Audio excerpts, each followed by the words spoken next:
Hi everyone, and welcome to There's No Such Thing as Normal, a podcast about neurodiversity, disability and mental health. I'm Lou, your host, and I'm neurodivergent myself, and I'm also completely blind. So in this episode, I'm going to be talking about autism and change, and why routine is so important to us, and why change is so hard, and how you can help yourself and how you can help other people to make the whole thing easier. So I am autistic myself, and change has always been a huge struggle for me.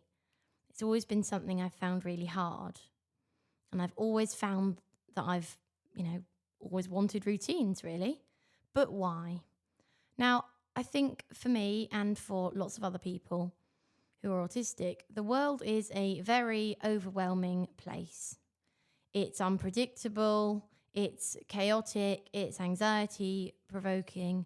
Lots of situations for us are difficult and life is just harder, and there's no denying that.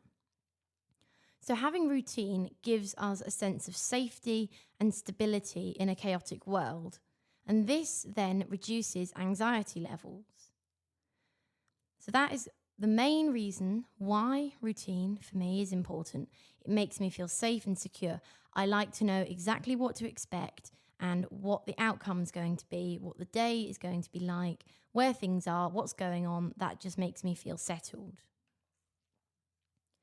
Routines, I say routines, it's quite a big category, and I think it can be anything from the order of doing things. So even down to making your bed in the morning. So for me, I have a certain way of doing that, and everything has to be positioned in a very specific way. Could be related to the morning routine and the way that you get up and ready, and maybe even down to what music you listen to, or what you watch on telly, or what you eat, what you drink, what cup you drink out of, what bowl you eat out of, all these different things that are so small, but there are routines to them. Maybe the way you travel to work, school, college, uni, wherever you go. There can be routines attached to certain places. So maybe when you go to a particular family member's house, you do certain things. When you go to a friend's house, you do certain things. So you sort of then associate certain routines with certain places. But it's not only about what you're doing. It's around, even objects, where you put objects, how you lay them out. People, how people are, and if they change, then you might pick up on that. Even verbal routines, asking the same questions and wanting the same answers. And again, that's reassuring and, comforting. So change is hard. And I think it doesn't matter whether it's big or small changes. Often the smaller ones can be the most off-putting, because they're often sort of sudden, you don't really have time to think about them. Whereas the bigger changes, although they're bigger, you do tend to have more time to think. Small changes could be that, I don't know, you're driving along and then there's a diversion and you have to go a different way. That could be a small one. Or maybe somebody that you sit next to or interact with isn't there. It could be you have to sit somewhere else. It could be that your favorite breakfast is out of stock in the supermarket. There's just so many of these small changes that can just throw you off. But then, big changes like moving house or moving schools, going between school and college, going between college and uni, starting a new job, finishing a new job. I mean, there's so many of these big changes that are also difficult. And it doesn't matter whether they're big or small, they feel big, if that makes sense. Like the smallest change can feel massive to me, even though it's not a big change in the sense of it won't affect my sort of future or anything. The next day it won't matter, but yeah, it still feels really big. So change is distressing. Now, if something changes, how does it make me feel? I mean, I can only speak for myself here, but I know that this is, commonly experienced. I think it really depends. So it depends on the change for me. It depends how much warning I have, and it also depends on the outcome of the change, so what will happen as a result. And of course, anxiety levels and overstimulation and overwhelm have an impact. So if I've already had a bad day and then something changes, that could literally be the straw that broke the camel's back, in the sense of the last straw. I can't take it because my day has already been overwhelming. I'm at the end of my tether and I cannot take it.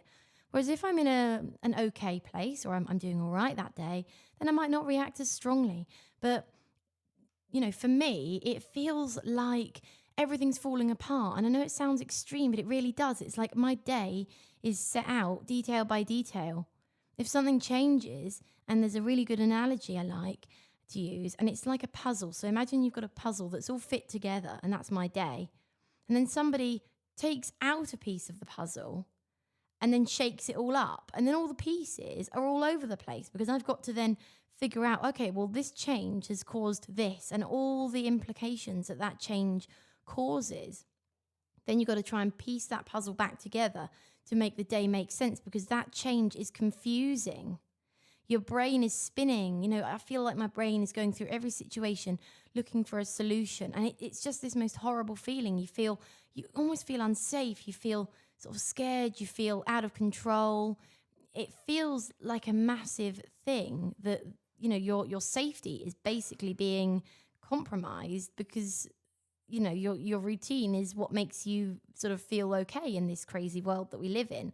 So then having that changed, it's like having everything shaken up. I have to sort of, figure everything out and figure out what to do. But my brain just can't process it. If I've got it in my head, I'm going to do one thing. That's it. I'm doing that one thing. Especially if it's something I've looked forward to all day. My brain can't shift gears. It's like it's stuck on that one thing that I was planning on doing or that was meant to happen. I just can't seem to shift gears or reset and think of an alternative. I'm sort of stuck. It's like being jammed, which is extremely frustrating. And I find that I can't move on from those changes. And then that then affects the rest of my day and can potentially cause meltdown, or, just generally makes my day quite miserable. So it's not great at all. I find it hard to imagine what it will be like. So if something changes and the plan is now not what I expect, because, as I say, I've got that idea in my head, I can't imagine what the alternative is like. It's just so confusing and so overwhelming, and it's really hard to deal with. But luckily, there are lots of things that do help, and there are things that I can do and that you can do that will make things easier, but also how people respond. So I'm going to start with this. How people respond to an autistic person who's struggling with change is a massive thing, right? So there's a situation. You are with an autistic person and they are upset and overwhelmed because there's a change. What do you do? Well, first of all, empathy. I think empathy just comes first with everything in life. You have to be empathetic, and that just means really trying to understand, okay, this is a difficult situation, and really just being there for them and saying, I understand that this is hard. I feel like for me, if somebody actually said, I understand that this is hard, or I understand that you're struggling, or something along those lines that actually makes me feel like I'm being validated and that my feelings are important. Because unfortunately, as an autistic person, I do feel that my feelings are often just not really understood or acknowledged by a lot of neurotypicals, in the sense of they just often don't get it. And actually being told, it's okay, I understand, is just extremely beneficial. And I think offering reassurance as well. So, you might not have all the details to offer to the person, but just say, right, well, it'll be okay. We'll figure this out. I'll help you come to a conclusion, and really just being supportive.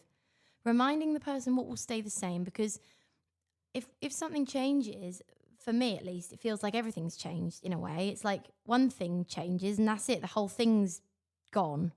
Everything's out of control. So being reminded of, well, this is actually different, but this will be the same, is really reassuring. Offering alternative things to do based on the original. So, for example, a random example would be if someone had a piano lesson and then the piano teacher's off sick, then that's obviously thrown off the routine. But what you could suggest is, oh, well, we'll go home and play the piano. Then the person is still going to be playing the piano, but you can apply that to anything and sort of, it might be a youth group or a social group that's been cancelled, and maybe you could encourage them to talk with the friends that they would have seen. It's just thinking, well, what can you do instead? Because in that moment, I really can't think of alternatives. My brain is just so stuck. And I think that it's just really, really important. I think, for us as well as autistic people, there's a lot we can do in terms of, one thing I like is backup plans for situations that could change or that are at a higher risk of changing. You can almost come up with those alternatives yourself and think in advance. And well, if this were to change, but you've got to be careful, because you could quite easily end up going through every situation and making a backup plan. So I wouldn't suggest that, because that could become, a bit too much or end up causing more anxiety.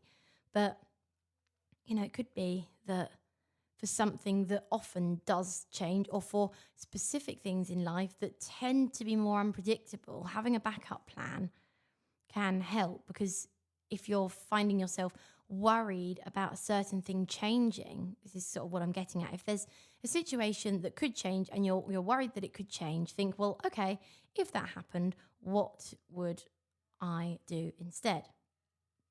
I think that's definitely a big one. But, for how someone can respond, I think with the empathy, it's about how you respond to the change. So don't say things like, oh, change happens. You need to be flexible. It's not, how is that helpful?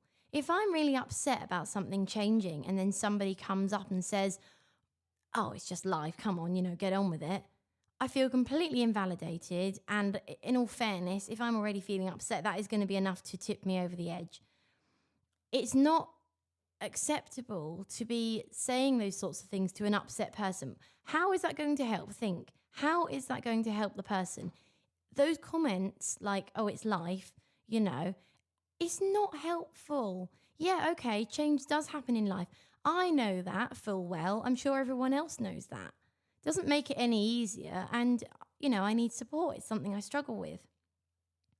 It's just being empathetic and really understanding that it's hard, and also saying that you need to be flexible. You need to be this, you need to be that.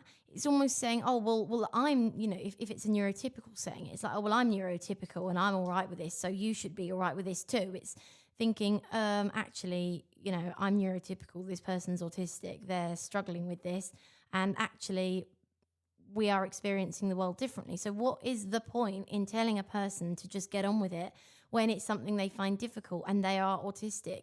It's not going to work, and it certainly is not going to make the process any easier at all. It's just going to cause more trouble, more upset, and make an already challenging situation 100 times worse. That's why I said that just being empathetic and saying, I understand and we'll figure this out, and we'll get there, being reassuring, is far more useful. Just think how much more useful that would be, as opposed to just, telling the person that they need to get on with it. It just makes me very, more stressed. It's just not helpful. It's just really not.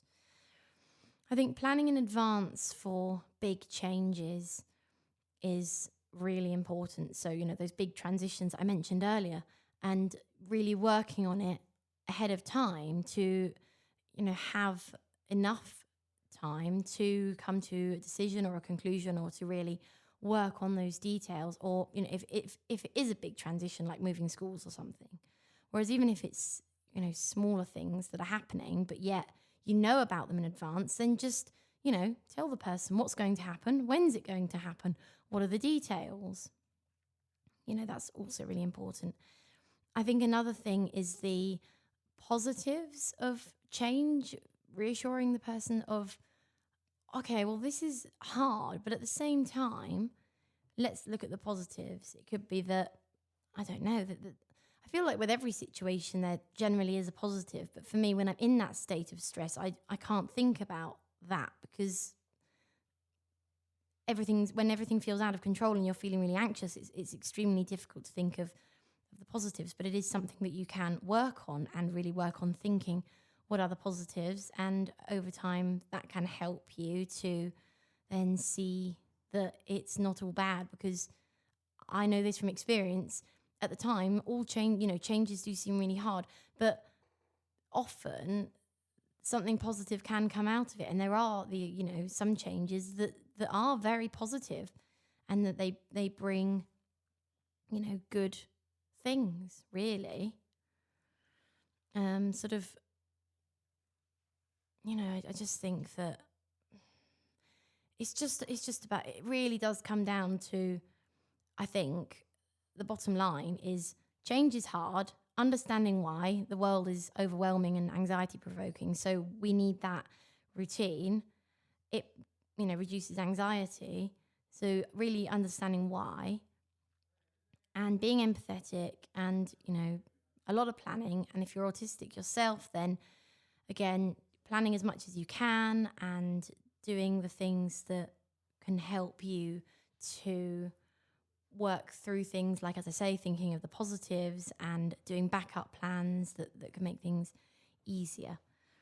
But I was going to finish off by briefly mentioning about the overlap between autism and ADHD, and how that's quite an interesting one, because I am both autistic and ADHD, and actually I absolutely love routine, don't get me wrong, but sometimes if things happen in a certain way, then how do I explain it?